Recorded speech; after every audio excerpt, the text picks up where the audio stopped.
2022. Eusanne Palsy reçoit de la main de l'actrice Viola Davis son Oscar d'honneur pour l'ensemble de son travail. Lorsqu'elle monte sur scène, le regard décidé, voilà ce qu'elle dit. Black is bankable. Female is bankable. Black and female is bankable. Un premier film à 17 ans, un premier César à 25 ans. Des mentors prestigieux et une carrière internationale à succès. Le parcours d'Eusanne Palsy a tout de la success story. Pourtant, sa dernière réalisation date de 2007. Pourquoi silence? Qu'est-ce que sa trajectoire nous apprend sur le destin des réalisatrices noires en France et dans le monde? J'ai voulu me pencher sur ce sujet dans cette vidéo. Les amis, aujourd'hui, je suis heureux de vous retrouver pour ce format un peu spécial puisqu'on commence un nouveau type de vidéo, un nouveau format qu'on appelle les History Time. J'ai envie de vous parler de certaines personnalités, certains moments historiques des Antilles-Guyane et partager avec vous ces petits bouts d'histoire dans des vidéos un peu sympas, un peu plus courtes que ce qu'on fait d'habitude. J'espère que ça va vous plaire. Mais avant de commencer la vidéo, n'oubliez pas de liker, partager et surtout vous abonner. Vous êtes nombreux à regarder les vidéos, mais vous n'êtes pas encore abonné à la chaîne. Faites-le, ça nous soutient concrètement et ça nous aide à être motivés pour faire de prochains projets.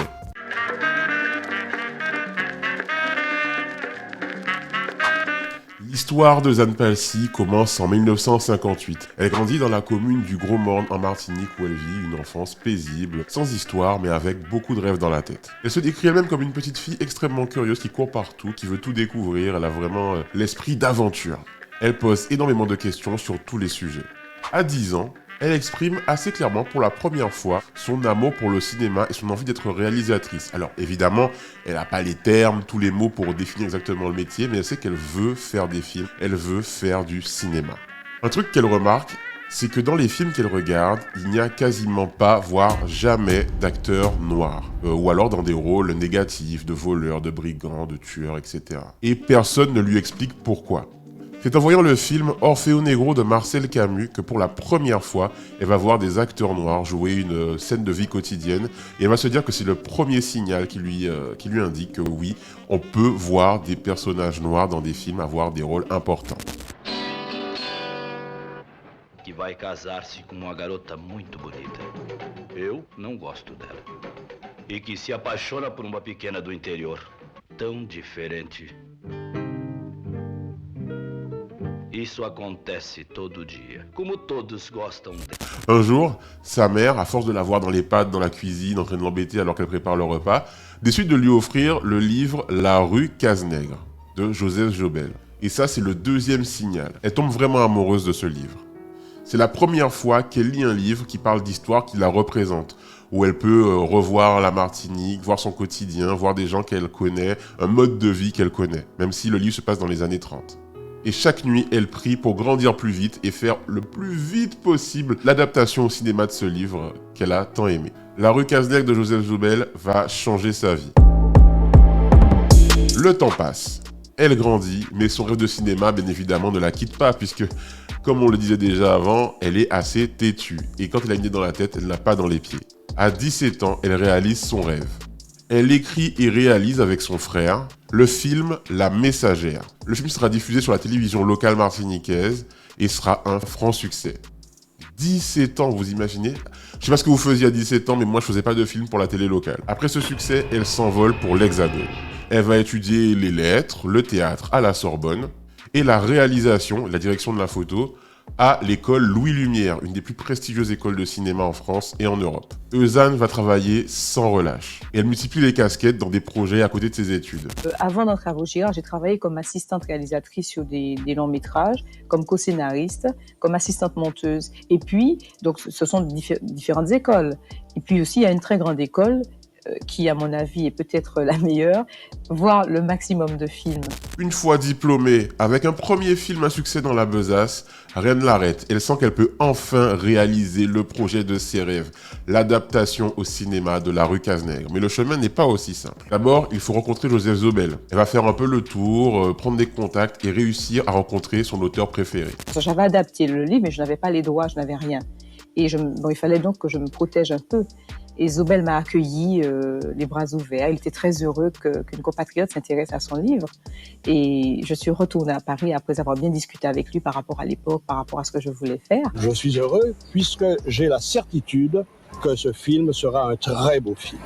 Je n'ai pas eu à craindre d'être trahi ou que mon livre, que l'esprit de mon livre ne soit pas respecté, parce que j'ai été au contraire témoin du scrupule et de la probité, du respect avec lesquels Uzan a fait ce travail. Très rapidement, il va l'autoriser à travailler et avoir les droits pour proposer un film adapté du livre. Elle va bénéficier de l'appui de son mentor, François Truffaut, excusez du peu. Alors pour ceux qui ne savent pas qui est François Truffaut, c'est un réalisateur, scénariste et critique de cinéma de renom. C'est une figure de la nouvelle vague. Et grâce à son appui, elle va pouvoir convaincre des financeurs de croire en son projet. Elle va aussi recevoir une aide du CNC d'environ 1 million de francs. Et tout est prêt pour lancer le projet. Elle passe enfin derrière la caméra. Et là, les amis, la magie opère. Le public se passionne pour l'histoire de Joseph Zobel grâce à la mise en image très maîtrisée et pleine d'amour de Zan. L'audience est transportée dans la Martinique des années 30. Et enfin, nous les Antillais, nous sommes portés à l'écran.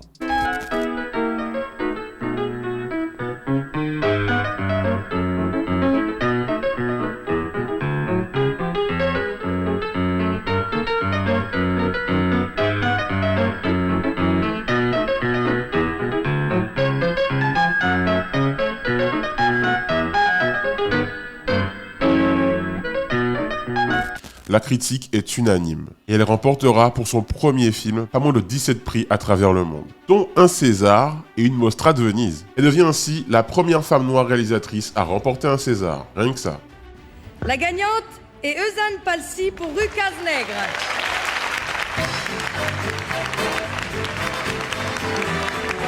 J'essaierai de dire quelques mots. Je voudrais, au nom de tous les miens, remercier tous ceux qui ont cru en moi et qui ont permis que ce film existe. Je veux parler de mes techniciens et de mes producteurs. Je remercie tout particulièrement les acteurs du film, la Martinique pour sa contribution multiforme, et puis Monsieur Joseph Zobel, l'auteur du roman Rucaz Nègre, pour m'avoir fait confiance.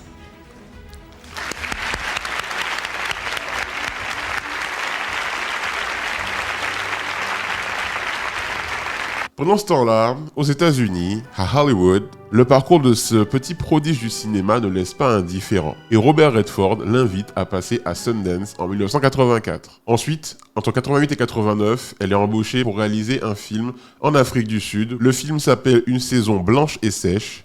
Et c'est une adaptation d'un roman coup de poing sur l'apartheid. Ce qui est intéressant, c'est que le film sort alors que Nelson Mandela est encore en prison.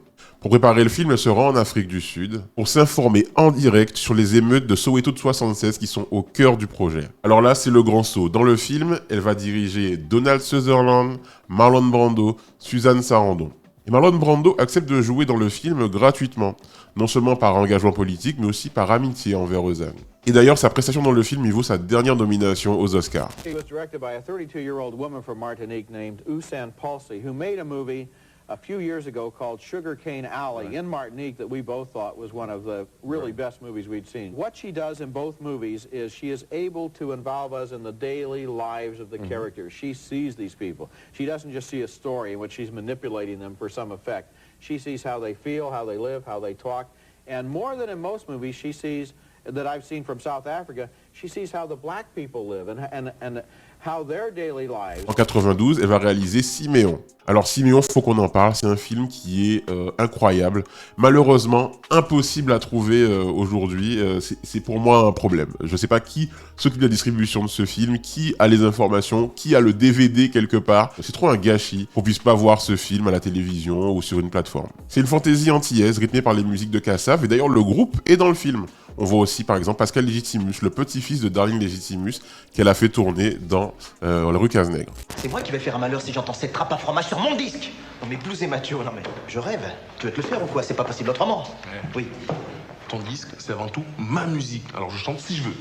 Dans mon studio, c'est moi qui décide. Alors, il faudra que tu te fasses vite à cette idée parce que ce sera comme ça et pas autrement. En 98, elle va réaliser le film Ruby Bridges pour Disney, qui raconte l'histoire de la première enfant noire à entrer dans une école publique américaine.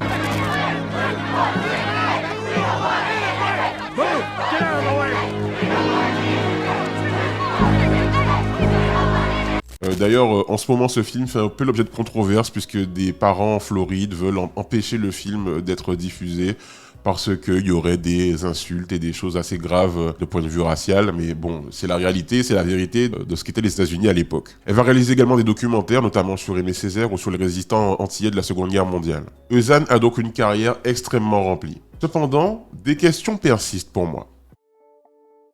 Comment expliquer qu'une pionnière comme elle, qui a tant marqué le cinéma français et américain, ne soit pas plus mise en avant et reconnue? Comment se fait-il qu'elle n'ait pas ses films diffusés régulièrement à la télévision? Pire, comment ça se fait qu'elle n'ait plus réalisé de films depuis 2007? La première hypothèse, c'est qu'elle est peut-être dégoûtée par le monde du cinéma, qu'elle a peut-être un désintérêt pour la réalisation, ou une perte de motivation. Ok, pourquoi pas. Il y a peut-être une deuxième hypothèse. Vous vous êtes déjà demandé ce que c'était, à l'époque de Eusanne Palcy, d'être une réalisatrice, femme, noire et jeune dans cette industrie, avoir des projets de cœur que vous ne pouvez pas monter, cantonner à recevoir des projets clichés, voir le désintérêt des financiers du cinéma pour notre histoire, eux pour qui la question de la représentation est si peu importante. Et en même temps, vous êtes présenté à longueur de journée comme la première, la pionnière. En fait, l'industrie vous dit, je vais même te donner la parole, mais pas trop. Fais profil bas. I decided to keep silence. And I kept my silence because I was exhausted. I was so tired of being told that I was a pioneer. I was so tired of hearing praise for being the first of too many firsts, but denied the chance to make the movies I compelled to make.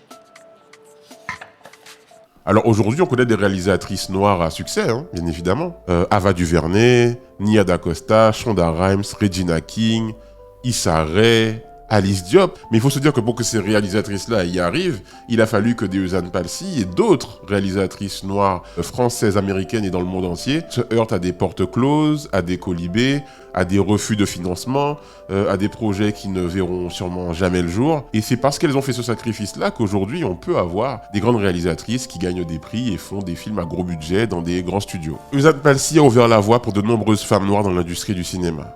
Son parcours illustre les défis auxquels elles ont dû faire face et les combats qu'elles ont menés pour gagner de la visibilité et de la reconnaissance. Malgré les obstacles, Eusanne Palcy a réussi à laisser une empreinte indélébile dans le monde du cinéma. Il est important de reconnaître et de célébrer les pionnières comme Eusanne qui ont bravé les obstacles pour partager leur vision et leur talent avec le monde.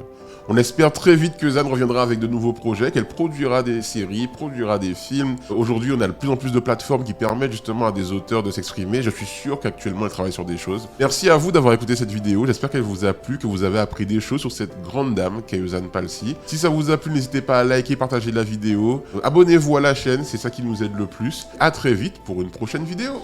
Salut!